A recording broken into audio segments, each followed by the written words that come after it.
What's up, everybody? This is Steve from AltCoin Buzz. If this is your first time tuning in, go ahead and hit the subscribe button if you like to get news and alerts about what to invest in cryptocurrencies and altcoins. If you've already subscribed or you feel like getting alerts with up-to-the-minute notifications, go ahead and ring the bell. That way your phone can be like, bing, bing, what's that? It's time to make some money. All right. So, cryptophiles, there's something happening out there right now. You may or may not have heard of it. It's called Crypto Kitties. What? Yeah, Crypto Kitties. So, you might have heard of it because either A, you're collecting them because it's the first crypto-electable. That's crypto and collectible. It's kind of like Beanie Babies, Pokemon cards, Tamagotchi, all that sort of stuff. Except people are breeding them through the blockchain, specifically on Ethereum. So, this is another application of ERC20 tokens other than creating a cryptocurrency. They've created a 256-bit genome of kittens of which people are able to buy, breed, and collect and sell to each other. So they're not necessarily meant to be a store of value like Ethereum per se, but some people have already started making tens to hundreds of thousands of dollars in this last week and a half selling and breeding these cats. So it is serious business. What's going on with it? It is clogging up the blockchain. So everything's off the chain here. And you'll notice Ethereum's taken a little bit of a dip. That could be because Bitcoin's soaring over 14,000. Check that out, 14,281. And Ethereum is down about 5% since yesterday. But Ethereum's been slowing down because people are breeding crypto kitties. You got to listen up. It is eaten up double-digit percentages of the mining power on the Ethereum blockchain. So this is the very first really game, but if you want to call it mass adoption, there's not that many people even yet breeding and selling these crypto kitties because you have to know how to create a wallet.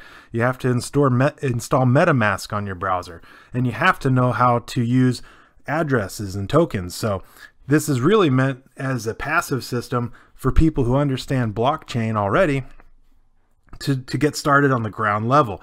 So there's incentives for people who want to get competitive in this space and make some money by starting early. That way they can get these lower generation cats that breed faster, and we'll dive into what that's all about. But if you're wondering why Ethereum's tanking, it might have something to do with it. It might not, but and it's not necessarily to say that this is something you should buy as an investment. You know, the rest of the team is kind of intrigued by it. None of us, to my knowledge, actually own any of these cats yet. And you're probably about to see why, because one, they're not cheap. And that's interesting in and of itself. But let's take a look at this. This is a third-party site called kittysales.herocoop.com. And this is ranking the peer-to-peer prices that people have paid in Ether for their crypto kitties. If you look at the top cat number 4 has sold for 107,000 USD at the time. Currently, with Ethereum's value, it sold for 107,692. The very first cat created, which made news, was $107,659. That's no joke. That should get you guys interested, because you have to know that the people who bought those cats initially probably only paid a series of about $20, $25. Still pretty crazy.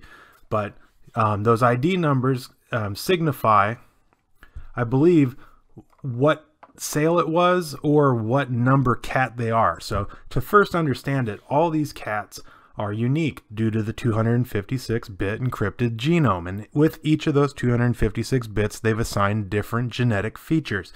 It could be stripes, color, background color, eyeballs, teeth, fur, patterns, you name it. You can breed cats together, and there are recessive and dominant genes, but there is no rarity system for these cats. So what's driving up this price is partially the utility of these cats. The earlier generations actually breed faster, have a quicker recovery time in between breeding sessions, of which they can produce new offspring. And unlike the birds and the bees, these cats seem to lay eggs. So let's take a look at the dashboard and tell you guys basically how you can get started. So you're going to go to CryptoKitties.co. That's CryptoKitties.co. And then it's going to ask you, if you don't already have the browser extension MetaMask installed, it's going to ask you to install that. So that's going to become your Ether wallet. And it's also going to help protect your privacy while you're on the CryptoKitties website. Then after you get that installed, you're going to have to purchase your first kitty. And that's where you come into the marketplace. So it tells me right now, you don't have any kitties. Shame on me. Oh, look, I could buy a Gen 0. That one's good because that means it's fast. But are you going to pay 4.08 Ether at $436 per coin? Rack it up, right? That's about $1,500. That's just to get one cat. You can't breed it yet. You're going to have to get into that breeding system and figure it out. So now you're going to need another cat, or you could pay somebody to breed your cat with their cat, and then you can sell the offspring, and then they get paid the money from you in Ether to breed that.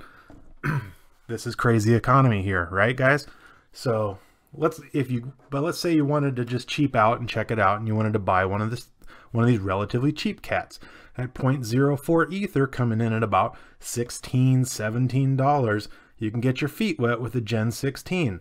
And unfortunately, its speed of which it procreates is called plotting. I hadn't seen that before, but it doesn't sound fast to me compared to fast on Gen 0 and swift on Gen 3. And what the generations mean is the first cats that are put into the system by the manufacturer, or by the designers in this case, are called Gen 0. So those cats are typically the most desirable from a breeding standpoint. Those cats are sold directly from the kitty coders, and then the rest of the generations are bred from users. So first generation is one series of offsprings, and two first generations get together, they produce a second generation.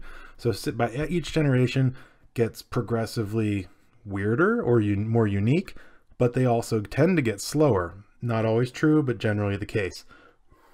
All right, so let's see some more kitties. You can see that each one of these is supposed to be unique among those 256 different genes and different variations and traits. I've even seen some online that were ducks, or they have costumes and things like that. There's nothing necessarily that dictates whether your cat is in particular going to be worth a lot of money. Since there's not really a rarity system, it really is based off of people's actual interest, either in its traits, such as its ability to breed or recover from breeding, or in its colors and its desirability. So it's all kind of what looks good is good. See these big fluffy eyes here, but that doesn't necessarily make it a expensive cat. You got camouflage here.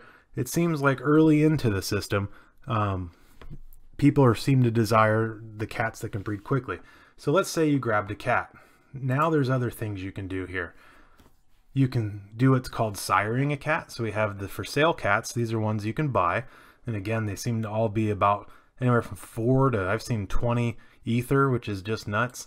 And so once you get your cat, if you don't have a second cat, you can mate them here in what's called siring. And in this case here, somebody's got a snappy cat that's a Gen 9. And if you breed that cat with your cat, you'll have to pay that user 0.0189 Ether. And then your cats will be stuck breeding for a period of time. You'll lay the egg, and then you'll keep the second cat, of which then you can sell or breed. I'm not sure if there's any rules against inbreeding on here, but that's how other cats come into the marketplace, other than more Gen 0s and other types of cats being issued by the original game designers.